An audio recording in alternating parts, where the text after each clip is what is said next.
E agora teremos mais um painel, cujo tema será fontes de financiamento para o saneamento.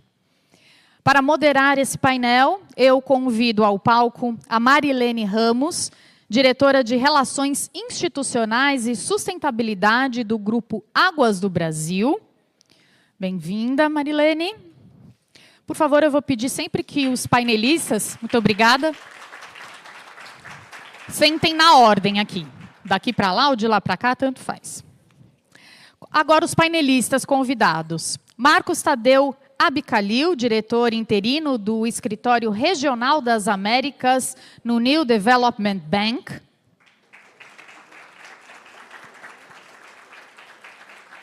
Marina Queiroz Galvão, Senior Investment Officer, BID Invest.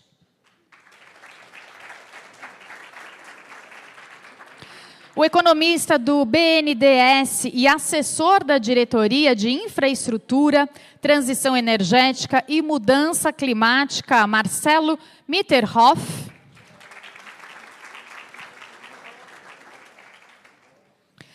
Peço também a presença do Superintendente Nacional Corporativo da Caixa, Roni Peterson da Costa.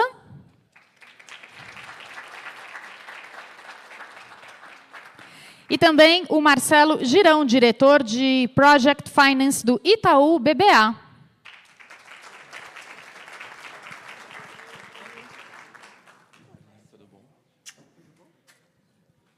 Fiquem à vontade, bom painel. Você vai precisar, né? Aqui é para ligar. Aqui é para ligar para frente e para trás, tá bom? Bom dia a todos. É um prazer enorme estar aqui com esses painelistas, né, que conhecem tanto de financiamento, e alguns muito de financiamento, outros muito de saneamento, e poder juntar esses dois temas. Para a gente que, como Marcos Tadeu, né, a quem eu conheço pouco mais de uns 30 anos, talvez,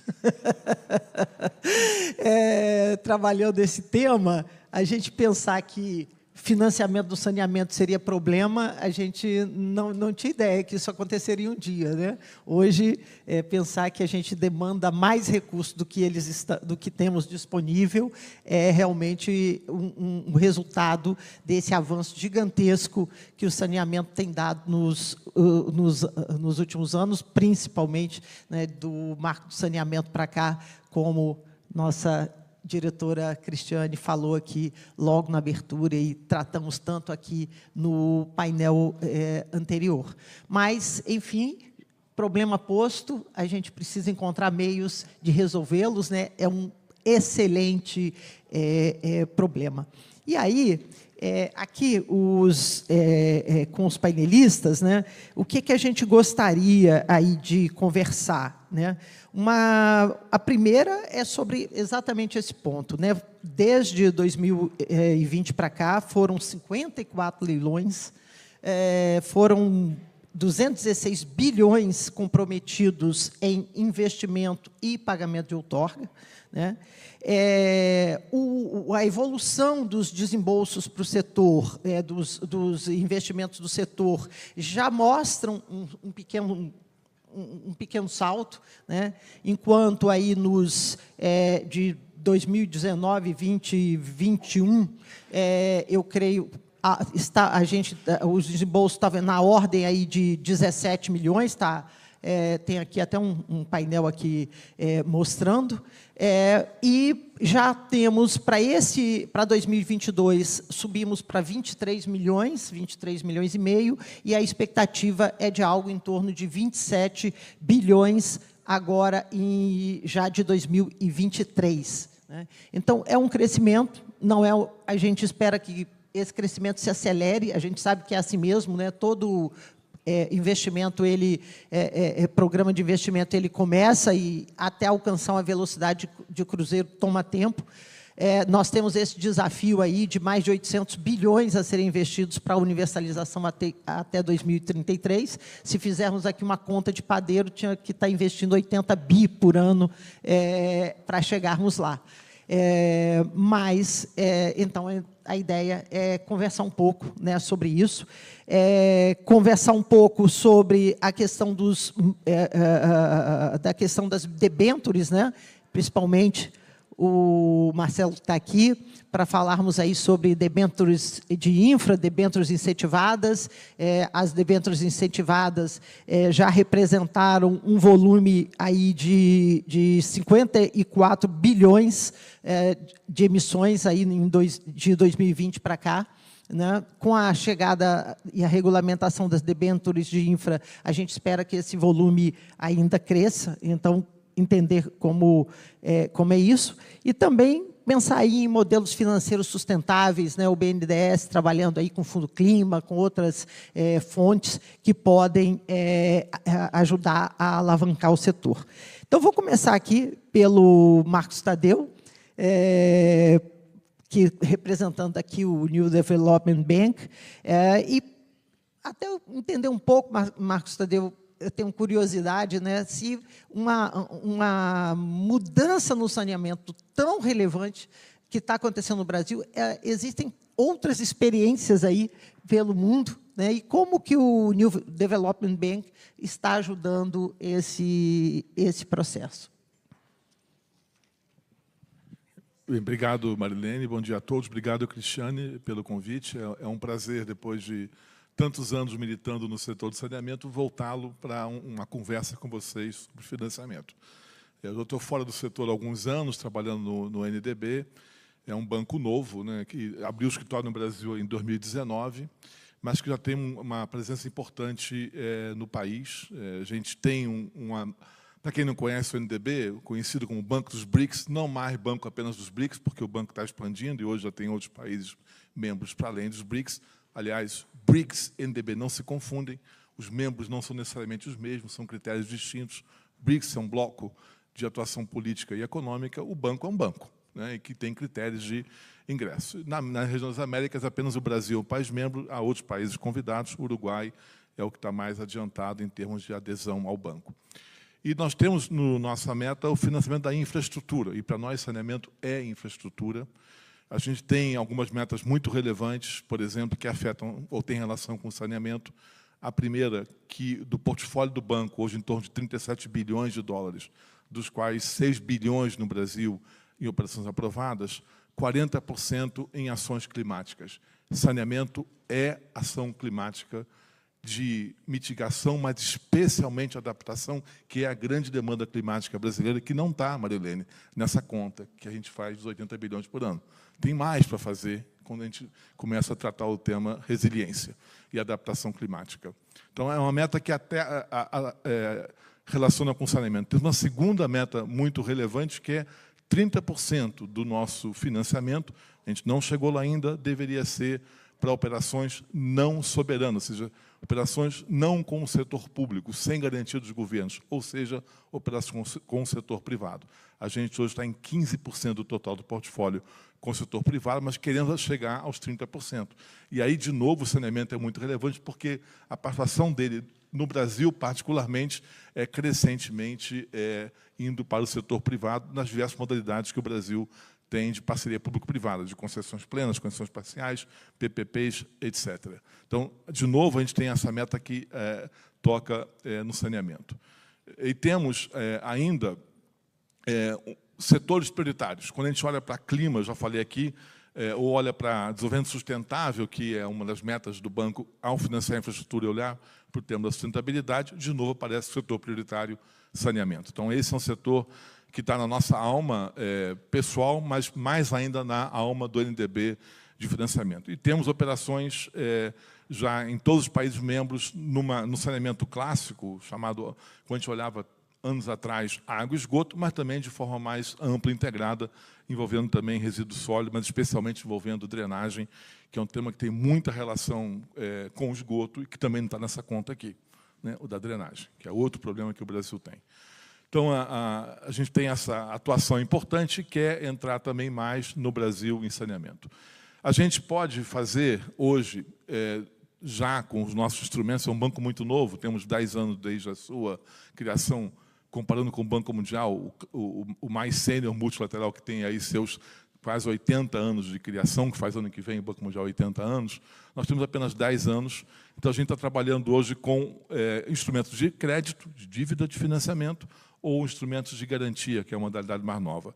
Para o setor privado, ambos funcionam, o crédito e a garantia.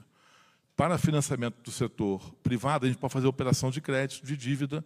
E aqui eu chamo a atenção, a Mariana estava comentando desse gráfico que a gente está vendo aqui, acho que vocês não estão vendo, que mostra a evolução do investimento no setor desde 2000 até 2022. E mostra que dos 23 bilhões investidos em 2022, aproximadamente aí 70% permanece com investimento com recurso próprio. Ou seja, um investimento extremamente ineficiente, que ainda reproduz o modelo de financiamento típico das estatais do setor público, que são limitadas pelas questões da LRF, do controle da dívida pública, e não se alavancam mais. E o privado pode se alavancar mais. E esse investimento em infraestrutura de longo prazo ele é mais eficiente se ele pode ser mais alavancado. Então, a gente tem aí, Marilene, a gente está investindo 23 bilhões de reais por ano, dos quais 70%, grosso modo, de recurso próprio. Ou seja, aí quase que 15 bilhões de recurso próprio. Ele poderia alavancar pelo menos mais 30 ou 40 bilhões a mais num processo de dívida. Então, a dívida ela é muito relevante para o setor, do ponto de vista financeiro, de permitir uma antecipação de fluxo de caixa para realizar o investimento, mas, mais ainda, em permitir que o Brasil consiga cumprir, atingir as suas metas, que, nesse patamar, de novo, a gente, desde a reforma regulatória dos anos 2000 e da mais recente, a gente não está ainda em linha para alcançar as metas que o setor se propôs a fazer, e não vai alcançar se não aumentar essa relação entre recurso próprio e dívida. Então, a dívida é um caminho. Dívida inclui financiamento, mas também inclui debêntures, acesso ao mercado de capitais. Então, aí o banco tem um papel importante, embora um banco pequeno, mas que poderia ajudar a tornar mais eficiente essa alocação de recursos. A gente pode financiar diretamente via uma holding, via uma SPE. Vou dar um exemplo, a gente acabou de aprovar um mês atrás, a operação com o CPFL aqui em São Paulo, com a CPFL paulista, com a garantia da holding CPFL, com um custo, como ela consegue com isso um rating acima do soberano, um custo bastante competitivo quando se compara, quando se faz o swap cambial. E aí eu toco num ponto relevante para nós e para vocês. O NDB, como os multilaterais, na sua grande maioria, eles conseguem recursos de longo prazo a um custo muito baixo, mas tem um problema, que é o problema do câmbio. A gente não consegue ainda no Brasil emprestar em reais. Então, você traz o risco cambial para um setor que é majoritariamente, ou quase que 100% com a receita em real, e como é que você faz o matching do Forex, né, do risco do câmbio. Operações de swap cambial estão aí, e a gente começa a trazer outras moedas para o Brasil mais baratas. A gente pode operar em dólar, a gente pode operar em euro, a gente pode operar em moeda renminbi chinesa, que hoje o custo é muito mais baixo do que o custo em dólar, por exemplo. Na CPFL, a operação que a gente fez, se pegar o custo total entre a operação em dólar, no mesmo condição financeira, e a operação em renminbi, a gente vai ter uma diferencial do custo total da ordem de 200 bips ao ano, o que é muito relevante. E quando vai fazer o swap cambial, conseguiu fazer abaixo do CDI. Então, há uma possibilidade importante de uma relação de crédito, desde que se queira assumir o risco cambial. Algumas empresas privadas já estão com essa expectativa de conseguir estruturar operações de hedge ou de swap cambial para fazer proteção cambial. Por quê? Porque é recurso de longo prazo e muito barato. E mesmo no dólar, que teve muito pressionado nos últimos anos em função da taxa de juros, o nosso diferencial de juros começa a aumentar, porque voltou a subir a Selic no Brasil e começou a cair a software americana. Então, você pode aproveitar a oportunidade também do diferencial de juros, embora tenha que tomar cuidado com o risco cambial. Então, um caminho que a gente pode fazer é o caminho da operação direta via corporativo ou via Project Finance, ou via aquilo que a gente faz com bancos, via bancos. O BNDES está aqui, é o maior cliente do NDB. A gente tem operações com o BNDES, 3 operações, já 2 bilhões de dólares no total, uma delas para o fundo clima, não o fundo clima, o BNDES clima, paralelo ao fundo clima. Então, que os bancos assumem o risco cambial e fazem operações em reais com os clientes. Então, são mecanismos que nós temos de poder colaborar com o setor nesse avanço do tema que é fundamental, sem mudar essa estruturação do setor de como é que financia investimento, sem aumentar a alavancagem, sem aumentar a dívida, nós não vamos conseguir alcançar a meta de universalização, ou vamos fazer num prazo muito mais lento, com um custo muito mais alto, porque o recurso próprio do capital é, no mínimo, igual ao custo de capital, é, no mínimo, igual ao Selic.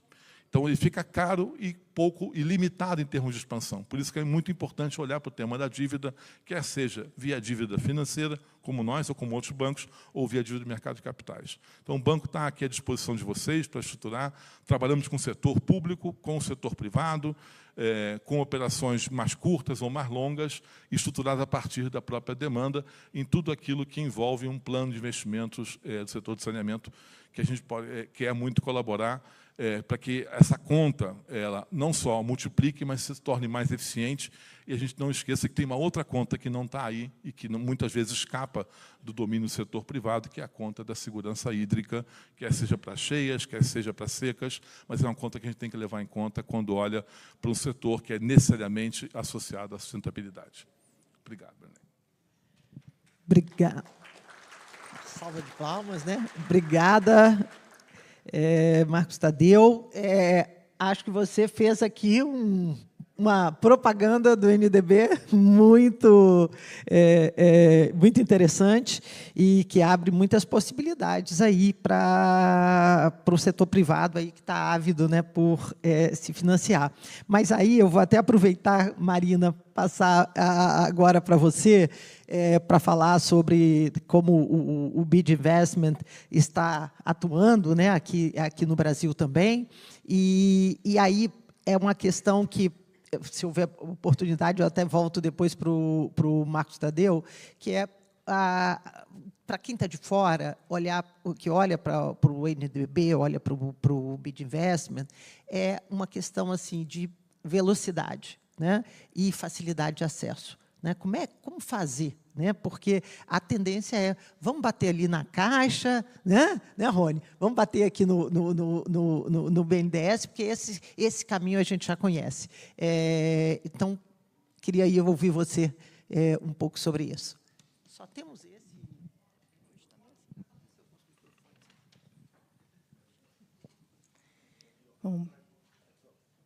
Bom dia a todos. Obrigada pelo convite aqui também, pela oportunidade de falar de saneamento, que também, acho que como o Marcos Tadeu, eu estou no banco hoje, mas também vim do saneamento. No passado, é um setor que, enfim, que é perto do coração, digamos.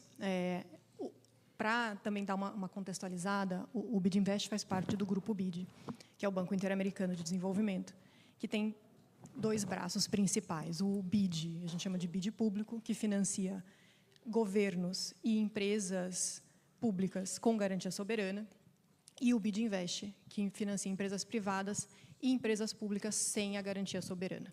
Então, diferente do NDB, a gente separou esses dois papéis em dois órgãos. Eu represento aqui o BID Invest, com esse foco em empresas privadas e, potencialmente, estatais ou empresas municipais, que busquem também um financiamento de investimento e que não queiram acessar o caminho COFIEX e garantia soberana. Então, a gente financia uma empresa pública como se fosse uma empresa normal, digamos assim, uma empresa privada tradicional. A gente tem um foco muito grande em infraestrutura, é a área que eu trabalho, tem alguns outros setores, mas dentro de infraestrutura está o grupo de saneamento.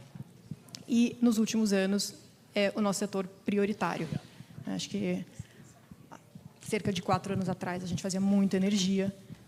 Nos últimos anos, isso transformou totalmente com um novo marco e com as novas oportunidades e com tudo que a gente pode oferecer, eu imagino, para o setor.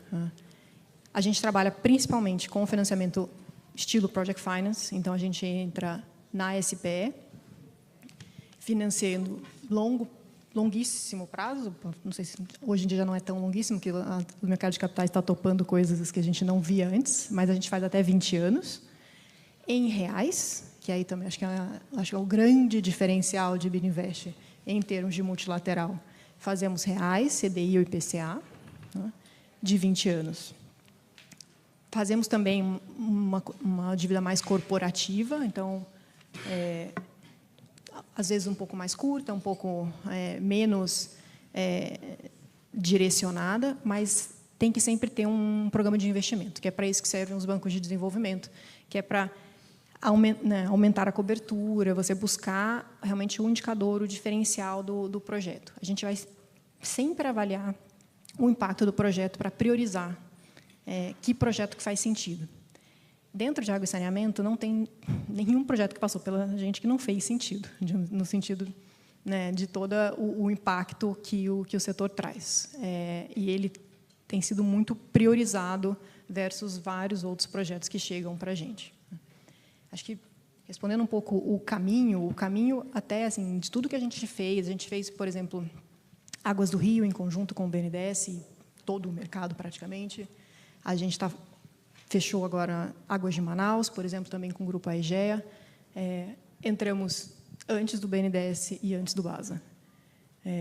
O caminho eu diria, é menos burocrático do que vários bancos que a gente conhece aqui. A gente não tem formulários ou os processos não são tão sistêmicos. A gente tem uma conversa inicial comigo, com mais 2 pessoas do meu time que ficam em São Paulo, tá? Todos brasileiros. Então, a gente tem uma equipe bastante grande aqui já em São Paulo. Quase todo mundo que vai atender os clientes do Brasil são brasileiros ou falam português. Acho que isso também ajuda bastante. Quando a gente fala em multilateral, muitas vezes você pensa que tudo vai ser ou em fuso horários diferentes ou com estrangeiros. Aqui a gente tem uma equipe bastante brasileira que atua há bastante tempo em São Paulo. Então, a conversa começa com um WhatsApp para mim. Vamos marcar uma reunião, vamos fazer um pitch. Internamente, eu tenho um comitê que a gente faz um clear de integridade. Então, a gente vai fazer um background check da parte de KYC, de integridade. Passou isso, a gente fala de prova de conceito, a gente entra na due diligence, assina um mandato, faz uma due diligence. Por que a gente faz project finance, normalmente non-recourse? Então, quer dizer que o acionista, o controlador, não precisa botar nenhum tipo de garantia ou fiança. A gente vai entrar bastante no detalhe, vai contratar um engenheiro independente, vou contratar alguma análise de seguros, uma análise bastante profunda do projeto, para que, no final, a gente entregue um financiamento non-recourse.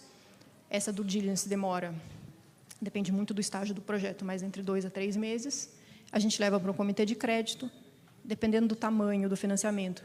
Eu levo para o meu board, aprovado, eu assino o financiamento. Para a infraestrutura, eu diria que esse processo deveria levar 5 a 6 meses. Não é um projeto demorado. A gente gosta de falar que das multilaterais somos as mais rápidas. Não vai ser o mercado de capitais, mas entre as multilaterais provavelmente seremos os mais rápidos. Um resumo, depois a gente... Obrigada, Marina. Eu acho que, para a gente ouvir que esse papel do BID Invest, e, inclusive, fazendo Project Finance no Workhorse, de fato, é muito bom, porque o que nós temos visto nos leilões recentes muito... As empresas acabam, os grupos são os mesmos, a gente ainda não viu, com todos os desafios que o Brasil tem, a vinda maciça de grupos estrangeiros para cá, e a capacidade de se alavancar dos grupos aqui fica limitada. Então, é bastante bom poder ouvir isso. E vamos, então, completar aí, Marcelo, com a visão aí do BNDES, como é que o BNDES está vendo estratégias para enfrentar aí essa onda de investimentos que ao que tudo indica, virá, e que vai demandar mais ainda do banco, e a necessidade aí de enfrentar, inclusive, temas como o que o Marcos Tadeu falou aqui, porque nessa conta aí dos mais de 800 bilhões não está colocado aí os efeitos da mudança climática, necessidade de construir infraestrutura com resiliência, recuperar estruturas antigas, que também precisam ser mais resilientes. Temos passado aí por diversos problemas, seja enchente, seja seca, e o setor precisa prover os serviços sob qualquer tempo, né? Não dá para dizer, olha, vai faltar água porque estamos na estiagem ou porque a infraestrutura foi danificada. A gente tem que prover o serviço todos os dias. Por favor. Bom dia, não sei se boa tarde, talvez, a todas e a todos. Agradeço o convite em nome do BNDES, meu próprio nome. Daqui a pouco vai ser projetado aí um gráfico. Eu trouxe um slide só, mas ele é o slide que o Marcos estava comentando, do investimento em saneamento de 2000 a 2022, que é o último, 2022 é o último dado que a gente tem. Eu gosto dele porque ele permite a gente contar a história do setor. Mas, antes de contar a história do setor, eu vou tentar responder diretamente ao tema da mesa, que é o financiamento, né? Eu acho que aqui a gente está vendo uma diversidade de fontes de financiamento que são muito importantes na medida que a gente já dobrou o investimento em relação ao que foi 2008, né, que foi o início do século, quando a gente tinha ali 9 bi de investimento mais ou menos estável. O PAC ele trouxe um aumento, ele dobrou o investimento de 2009, quando ele começa a mostrar os resultados, até 2014, a média quase dobra. Se olhar o pico, que foi 2014, ele um pouco mais que dobrou. Então, o BNDES, isso representa uma necessidade de investimento, e isso significa que todas as fontes elas vão ser necessárias. Agora, o BNDES, como o banco de financiamento de longo prazo, financiamento do investimento produtivo brasileiro, ele certamente vai dar o seu jeito para fazer com que nenhum projeto que tenha risco de crédito aceitável deixe de ser financiado. A gente quer que tanto o mercado de capitais como a Caixa, que é a outra grande parceira, que sempre dividiu com o BNDES a primazia no financiamento do setor de saneamento, como os bancos multilaterais, participem. Mas a gente vai prover esse financiamento de um jeito ou de outro. Recentemente, no final do mês passado, acho que dia 30 ou 31, foi anunciado um acordo entre a Caixa e o BNDES, em que a gente está conversando para que o BNDES consiga acessar os recursos do FGTS para saneamento e mobilidade. A gente sabe que os recursos do FGTS eles vão prioritariamente para ter uma ideia, neste ano, os recursos do FGTS, 95 bi iam para habitação, né, que é 6 bi para saneamento, 6 bi para mobilidade. Só que, como o mobilidade e saneamento não é executado, eles acabavam sendo transferidos para habitação. Então, o que a gente fez? Vamos, pelo menos, garantir esses 12 bi que o BNDES possa operar, para a gente não... Porque, se a gente está levando habitação, a gente também tem que levar mobilidade e saneamento, né? Então, o BNDES vai fazer esse esforço. Eu tenho convicção de que não vai faltar recursos para financiamento para os projetos. Agora, o que a gente precisa, e é isso que essa história, que esse gráfico conta, é estruturar os projetos para permitir que a gente dobre de novo. Dobrou com o PAC, mas precisa dobrar de novo para universalizar. Só que se dobrar de novo, assim, puxa, dobrou uma vez, dobrar outra, parece que é muito, né? E não é pouca coisa mesmo. Mas isso significa o Brasil precisa chegar a 0,5% do PIB de investimento em saneamento para conseguir universalizar até 2033, talvez um pouco depois. Então, não é a importância que o saneamento tem na qualidade de vida da população, não me parece que 0,5% do PIB seja exagerado, né? E, agora, a outra atuação do BNDES é a atuação na estruturação desses projetos, justamente, né? Então, ontem, eu sempre uso esse gráfico, mas eu não tinha ele atualizado. E ontem eu liguei para a Letícia Pimentel, que é minha colega, e pedi para ela me mandar. E aí ela mandou, e está até melhor, porque ela já botou aí qual que é a participação de recursos onerosos, não onerosos, e os recursos próprios. Ou seja, você tem um grande financiamento que é com recursos próprios, que é o que o Marcos estava dizendo, né? Mas quando, de toda forma, voltando à história do setor, ali em 2007, a gente teve duas coisas muito importantes. A gente teve a criação do marco do saneamento, foi uma lei, que o marco foi criado pela lei de 2007, né, quando o presidente era o atual presidente, o Lula, né, e teve o início do PAC. O início do PAC permitiu fazer essa dobra do investimento. No entanto, quem estava operando isso nos grandes projetos, como era o caso do BNDES, o que a gente percebeu? Ou os meus colegas que lá estavam na época perceberam, que a disponibilidade de recurso não bastava para aumentar e, pior ainda, para diversificar os investimentos. Por quê? Porque, muitas vezes, você não tinha prestadores capacitados, tanto para fazer o projeto técnico, quanto para tomar o recurso.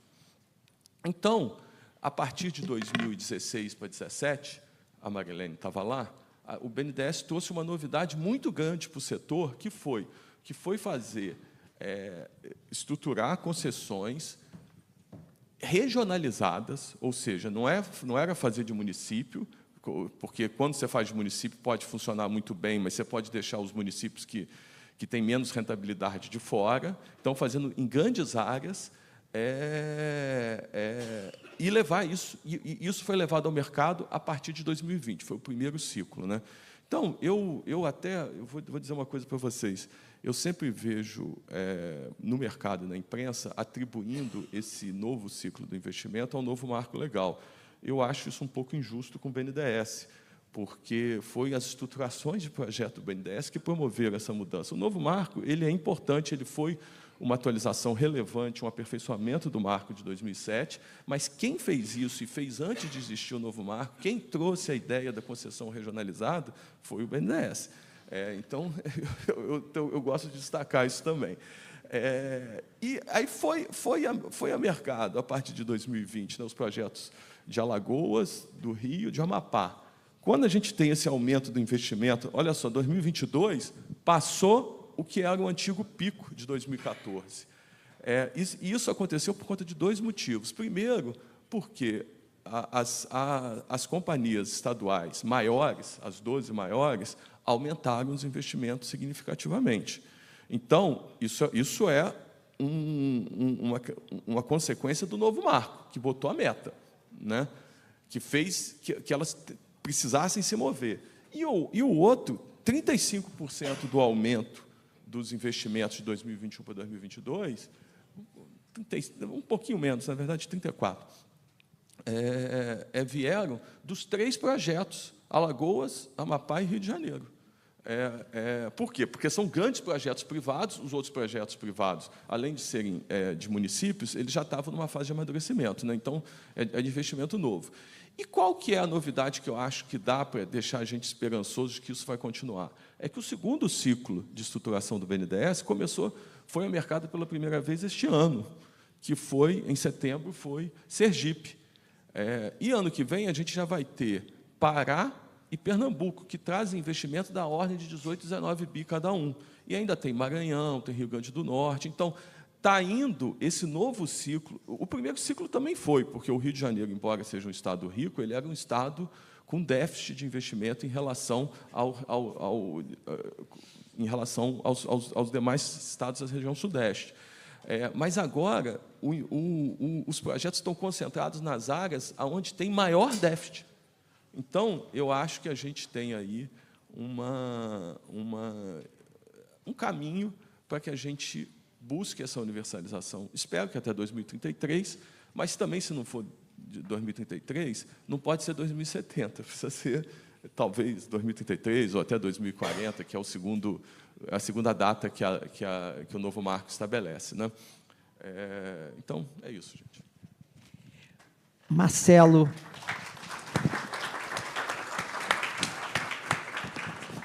Obrigada, Marcelo. Inclusive, muito obrigada por resgatar essa história.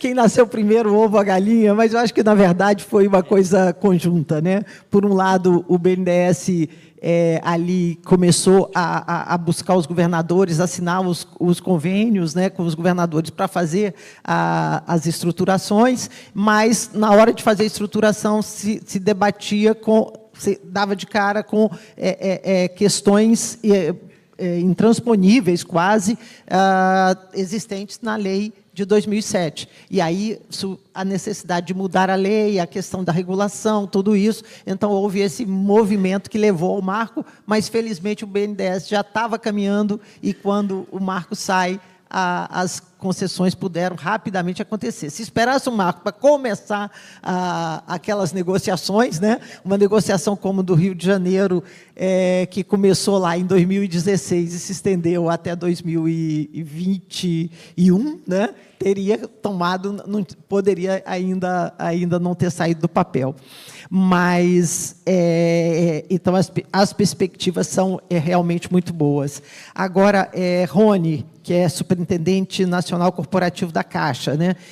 A Caixa é tradicionalmente um grande financiador do saneamento, mas a gente continua, por essa notícia que o Marcelo deu, né, de que parte dos recursos alocados do FGTS do ano passado não conseguiram ser aplicados, e eu me lembro muito de uma fala ainda em 2018, era fevereiro de 2018, então o presidente da Caixa, num evento com o setor de saneamento, dizendo o seguinte: olha, vocês se queixam aí de falta de recurso, mas o recurso está lá alocado do FGTS, era dessa ordem, 6 bi, e eu tenho certeza que, quando chegar em agosto, eu vou ter que pegar esse recurso e passar para a habitação, porque o Minha Casa Minha Vida está bombando e o saneamento não consegue desembolsar. E, realmente, se não houver, você continuar trabalhando com os mesmos atores, você nunca conseguiria mudar isso. Mas agora os atores estão mudando. Então, como é que a Caixa vai fazer para sair dessa situação e conseguir, de fato, desembolsar o FGTS e até brigar por mais recursos para o saneamento? Boa tarde. Primeiramente, queria agradecer. Uma grande honra para a Caixa estar aqui, na Bicom, Citicom. Estar do lado aqui dos colegas que fazem o negócio de financiamento, no saneamento, principalmente, acontecer. E o desafio, você citou o ano, mas o problema é muito atual, né? Eu sou o head responsável hoje da Caixa, que cuida aqui de infraestrutura privada e pública, cuida também do mandato ali da construção civil, do agronegócio, mercado de capitais e o large corporate. Então, a gente consegue ter uma visão bastante sistêmica desse contexto que você colocou.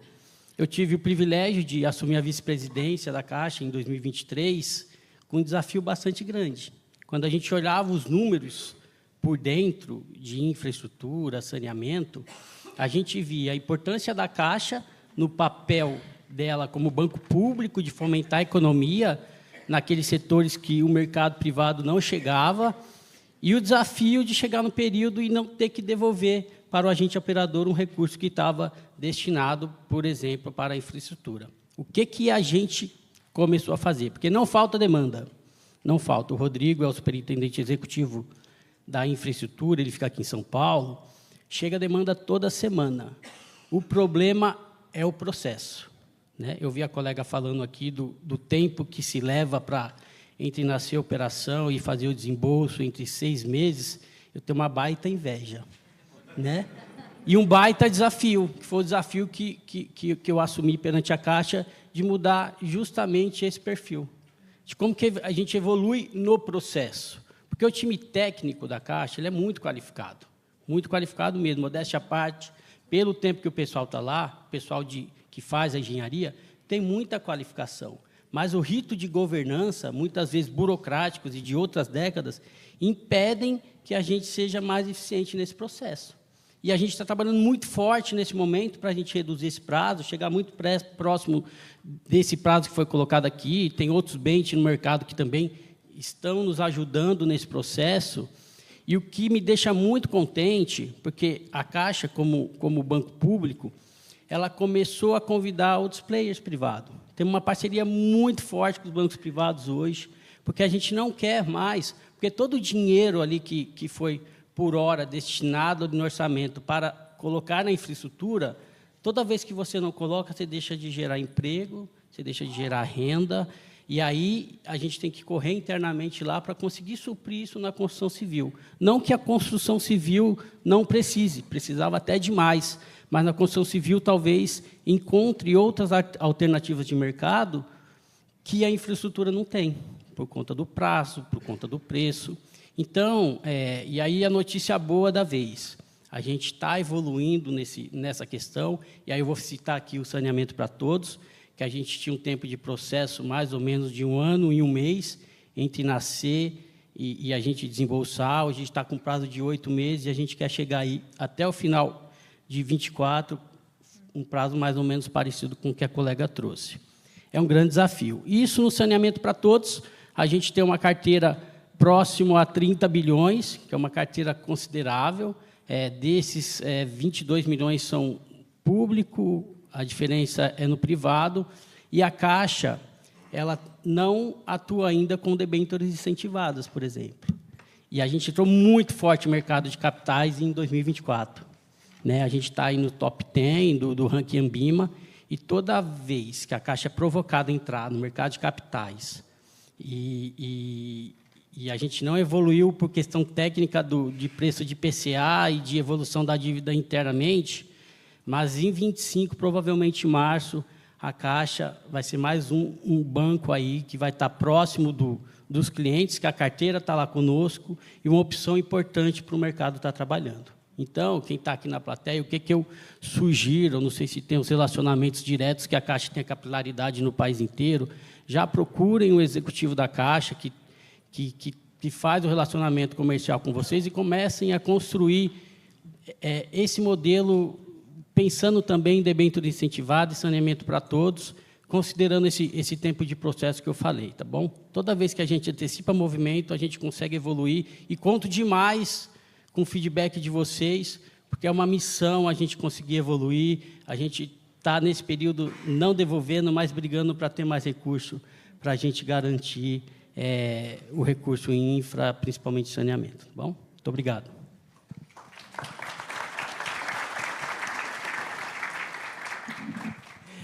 Obrigada, Rony.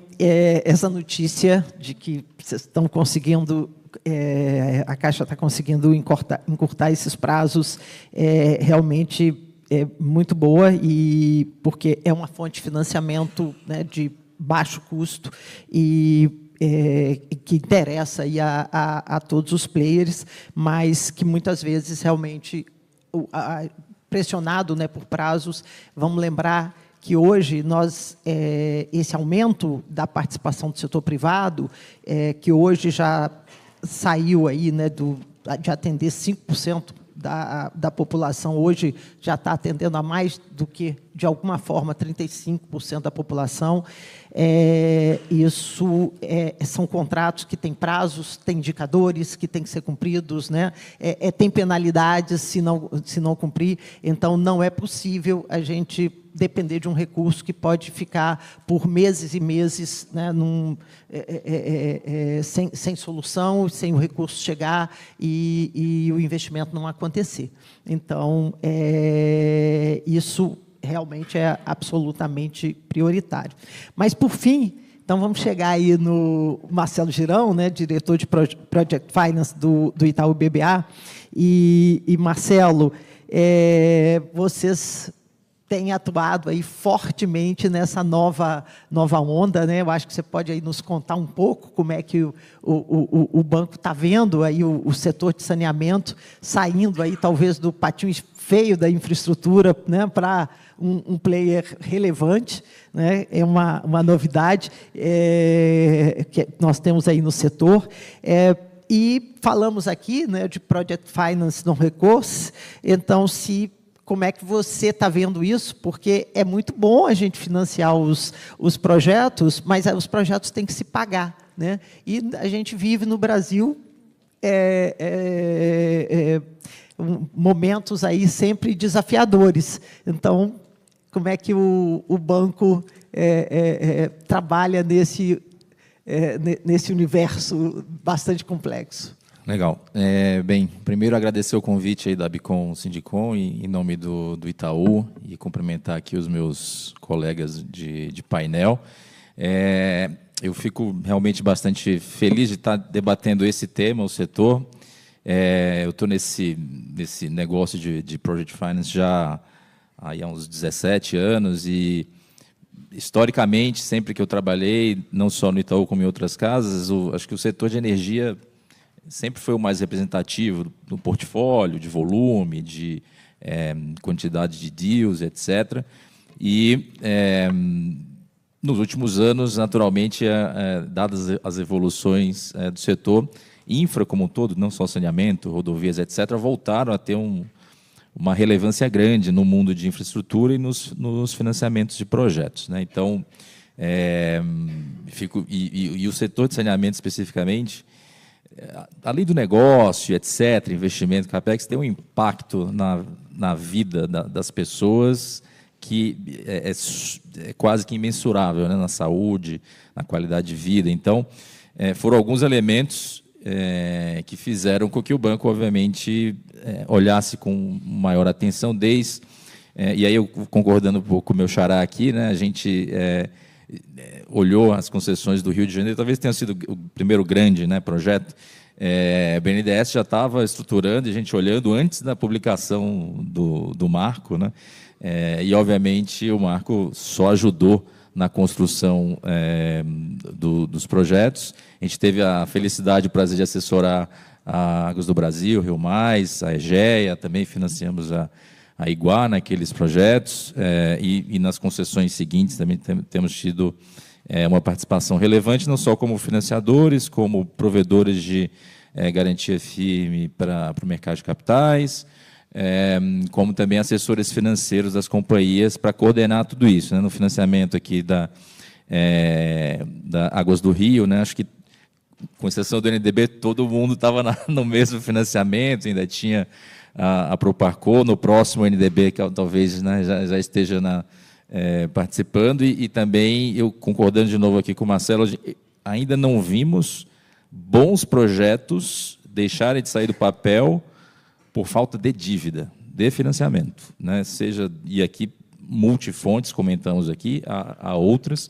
Papel dos bancos comerciais, além de prover financiamento, em geral, financiamento de curto prazo, ou garantia firme para os financiamentos de longo prazo, repassando saneamento para todos, também provendo as fianças bancárias, né, que ainda por mais que a gente busque o financiamento no recourse, alguns dessas fontes de financiamento, inclusive o mercado de capitais, busca mitigação do risco de construção, de completion, e essa mitigação quem dá são os bancos comerciais. Acho que o IDB, o BNDES tomam algum risco de construção. BNDES tomando algum risco de construção, a IDB sempre tomou. A gente está evoluindo nessa direção, e mesmo quando os bancos dão as fianças bancárias, a gente busca, né, que as fianças sejam no recourse.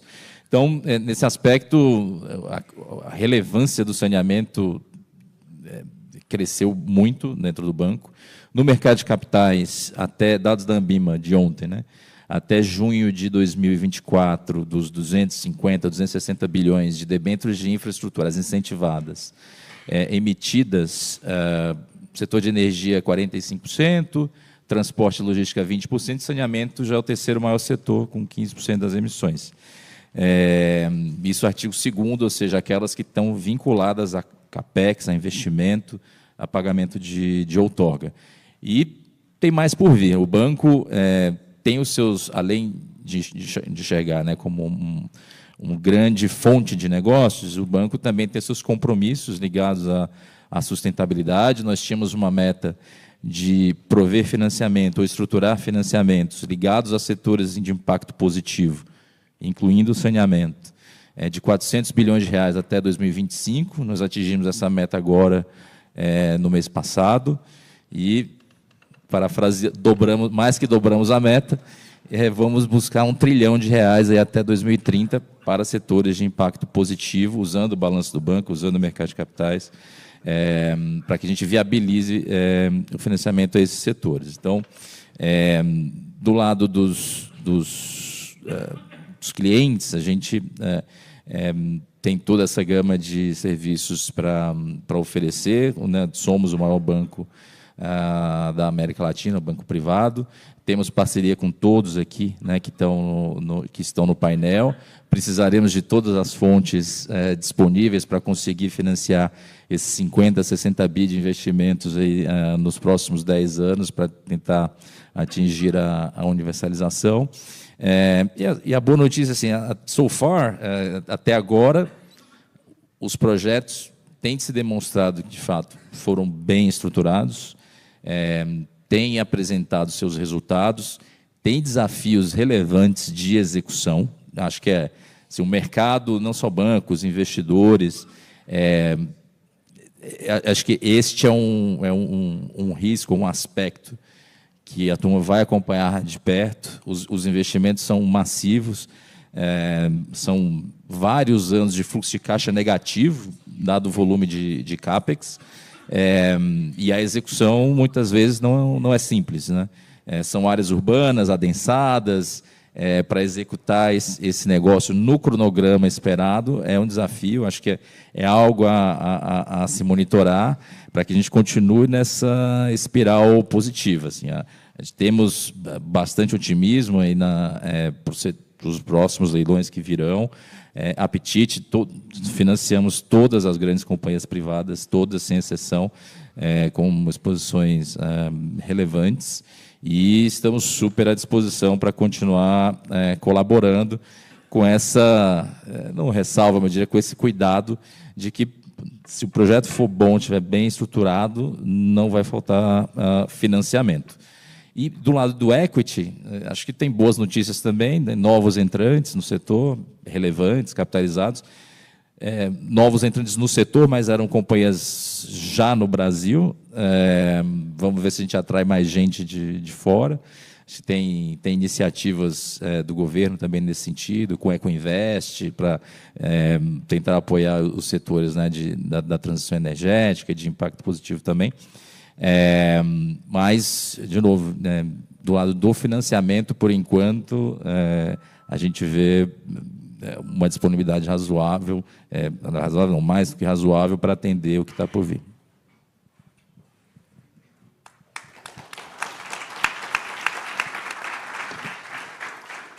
Obrigada, Marcelo. Nós temos aqui, segundo me sinalizaram aqui, 8 minutinhos. Eu creio que podemos ter algumas perguntas. Alguém aí na plateia tem alguma pergunta encaminhada? Não? Pois levantar a mão aí, alguém... Bom, enquanto vocês se decidem, se querem fazer alguma pergunta, né? Eu acho, Marcelo falou de desafios de execução.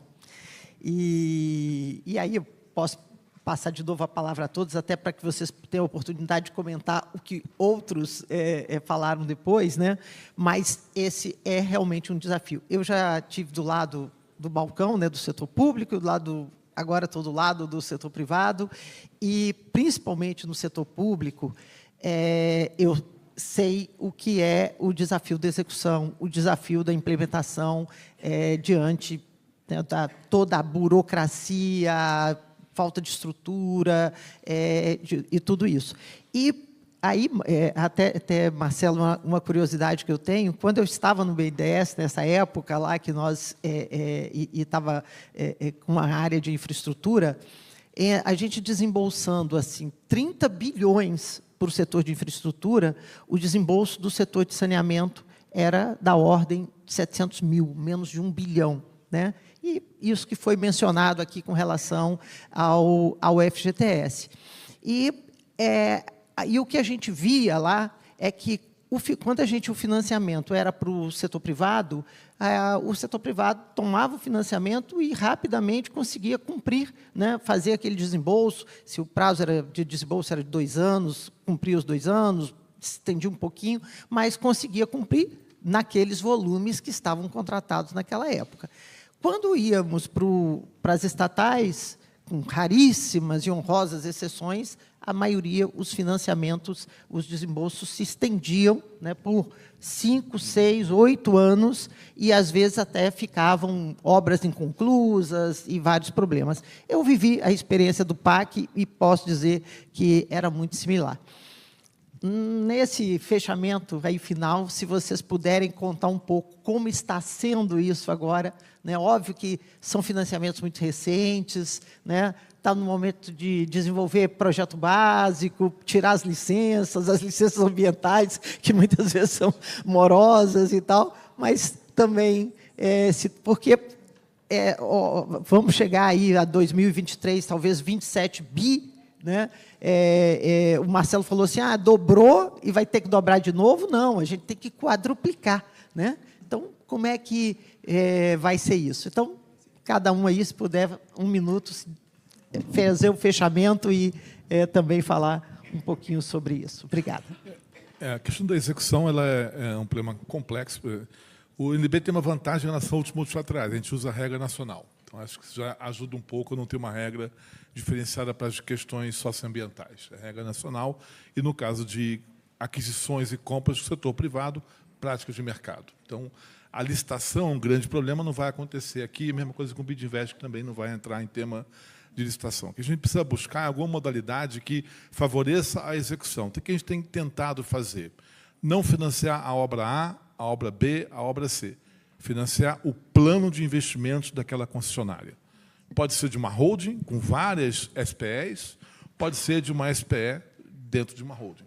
Mas não olhar o projeto do bairro A, olhar qual é o plano de investimento daquela companhia, né, financiar parte daquele plano de investimento, entender como é que está a estruturação daquele plano de CAPEX, e até fizemos com a Sabesp, infelizmente ela não pôde ter a garantia da União, porque privatizou, um financiamento que não era associado à execução de obra, associado ao alcance de metas de cobertura. Tantas mil ligações novas de água, de esgoto a cada ano, tantas ETs alcançando tal padrão de tratamento com tal volume. Então, isso é uma mudança de paradigma, porque a gente colou o financiamento em 2 questões que o marco traz muito importantes. O plano de investimentos que o regulador aprova, que tem que ser aprovado hoje pelo regulador, então colamos nesse plano de investimentos, e outro, o financiamento associado a esse plano, que é um plano do Brasil. O financiamento não está ligado a um plano de investimento. Então, acho que associar esse tema de financiar um plano de investimento ajuda a resolver parte do problema. Tem outras questões também que ajudam. Empréstimo retroativo, a gente pode voltar 1 ano para trás, trabalhar com reembolso, com adiantamento. Então, isso tudo são mecanismos que a gente vai ajudando a execução ficar mais rápida, além da regra nacional. E, assim como o BidInvest, nós também financiamos e temos o risco da construção, porque é papel do Banco de Desenvolvimento assumir o risco da construção, que é um grande problema dos bancos comerciais, de não assumirem muito o risco da construção. A gente assume. Então, e é um setor, vamos falar a verdade, embora lento, de baixo risco. Se a gente pegar a Covid foi uma ruptura no ciclo de comércio econômico global, menos no saneamento. Não caiu receita, como se esperava, o faturamento, o volume subiu, né? Caiu o faturamento no agregado, mas no volume vendido subiu, mostra que é um setor de baixo risco.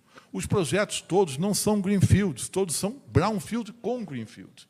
Já tem uma receita que está lá, que tem um potencial de melhora enorme. Então, acho que a gente tem condição, Marilene, de, mudando aquela estrutura que está muito amarrada ao recurso próprio, indo para o mercado de capitais, olhando para a dívida com um pouco mais de cuidado, de rapidamente sair desse patamar, talvez não quadruplicar, mas, no mínimo, duplicar para alcançar a meta. Eu até, pessoalmente, não acho que lei tem que fixar meta para um país como o Brasil. Acho que é um erro da lei, mas isso não é questão minha, né? É mais uma meta que vai ter que rever daqui a pouquinho. Mas acho que tem condições, dentro da estrutura de financiamento, de olhar. E eu fico muito feliz que, ano que vem aí Cosampa, Caema e Compesa, né? 3 emblemáticas companhias que têm um desafio gigantesco para fazer, né? E nós estamos financiando BNB e BASA, financiando o Fundo de Desenvolvimento do Nordeste e o Fundo de Desenvolvimento do Norte, que vão poder fazer outra coisa muito relevante, matching funds.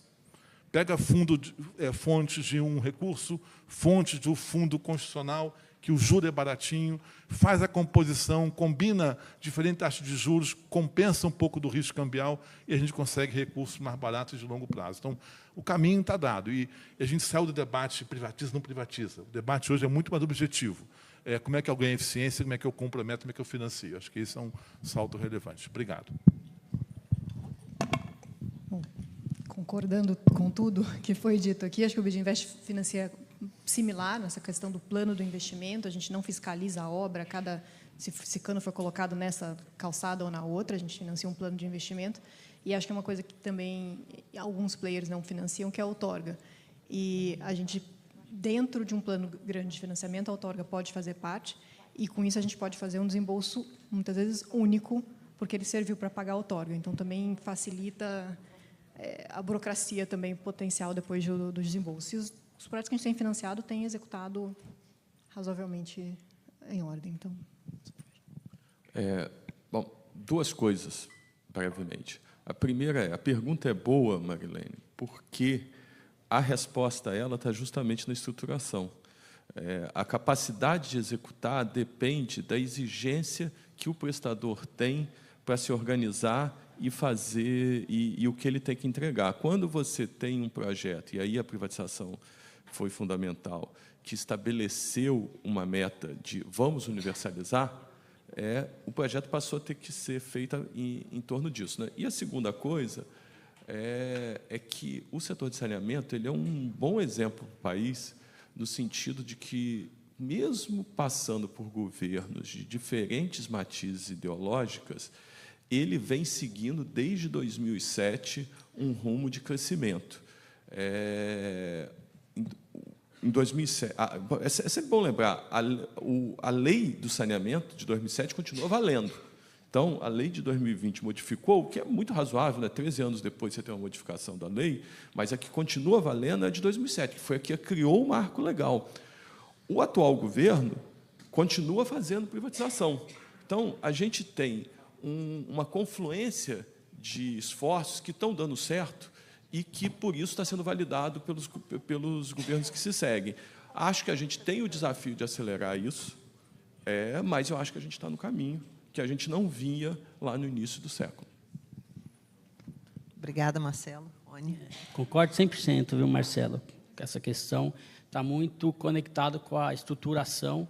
Eu acho que aí a Caixa tem uma responsabilidade adicional por conta do tempo que ela está nesse negócio. Aí também coloco aqui à disposição todo o time técnico para prestar uma consultoria de como o que pega ali nos modelos econômicos financeiros, onde trava mais, mas está tudo muito voltado ali no início, quando se estrutura a operação. Então, eu reforço aqui a nossa preocupação, a minha preocupação da Caixa estar sendo protagonista na infraestrutura, principalmente saneamento. Fizemos esse acordo que o Marcelo colocou aqui com o BNDES, estamos muito próximos dos bancos privados, porque não só a operação de saneamento, eu sinto que o mercado, muitas vezes, não tem aquele recurso ponte. Então, a Caixa também está entrando nesse mercado para dar esse suporte naquele momento que há um hiato ali dentro da própria estruturação.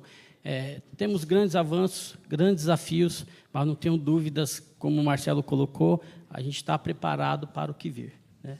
Temos aí a lição de casa para fazer, mas contem conosco aí e provoquem a gente, que a gente dá o retorno para vocês, tá bom? Muito obrigado. Marcelo. Só agradecer de novo aqui o convite, a paciência de vocês na hora do almoço estarem escutando a gente. Reforçar de novo o interesse e o compromisso do banco em apoiar os nossos clientes do setor de saneamento e de outros setores. O banco é líder do mercado de capitais local há mais de 10 anos, então a gente, de fato, conhece e sabe como que é a dinâmica desse mercado, e muito disso passa pela confiança dos investidores nas companhias, na qualidade dos contratos, corroborando o que o Marcelo colocou, a importância dos contratos estarem bem estruturados, porque uma coisa a gente tem certeza é que o projeto ele não vai ser do jeito que a gente modelou no dia do desembolso, vai ser diferente, para melhor, para pior, E os contratos e os financiamentos têm que estar preparados para absorver esse tipo de coisa, mas sempre com a premissa de que os contratos serão respeitados e seguidos. Isso é o que dá robustez para o setor e que os investidores continuem tendo apetite. A gente está num momento do mercado de capitais onde, para o bem ou para o mal, dado o nível de juros que a gente tem hoje no país, os investidores têm buscado mais crédito corporativo, a indústria de fundos de crédito, de investidores que buscam dívida, cresceu, mais que dobrou desde 2020, hoje é mais ou menos 1,5 trilhão de reais. Então, uma taxa de juros de 10%, um pouco mais, você tem 150 bi só do carrego dessa carteira por ano que precisam ser alocados. Então, do lado da demanda, tem muito apetite, né? E aí a gente precisa aparecer com uma oferta de bons produtos. Então, momento não tão bom para equity, talvez, custo de capital elevado, para financiamento super favorável do lado do mercado de capitais. E, de novo, com o cuidado de que os projetos executem, né, sejam executados conforme os contratos são estruturados. Obrigada, Marcelo. Bom, gente, esse painel aqui ele só reforçou uma convicção que eu tinha desde quando eu estava no BNDES, é que não faltava recurso para saneamento, o que faltava era remover as barreiras, estruturar bons projetos, colocar no mercado. E eu acho que o setor de saneamento tem toda a condição de repetir o que aconteceu na energia, o que aconteceu na telefonia, e a gente, no futuro próximo, ter a universalização ou estarmos muito próximo a isso. Agradeço a contribuição de todos, o tempo e todos aqui que ficaram para ouvir, e agradecer aí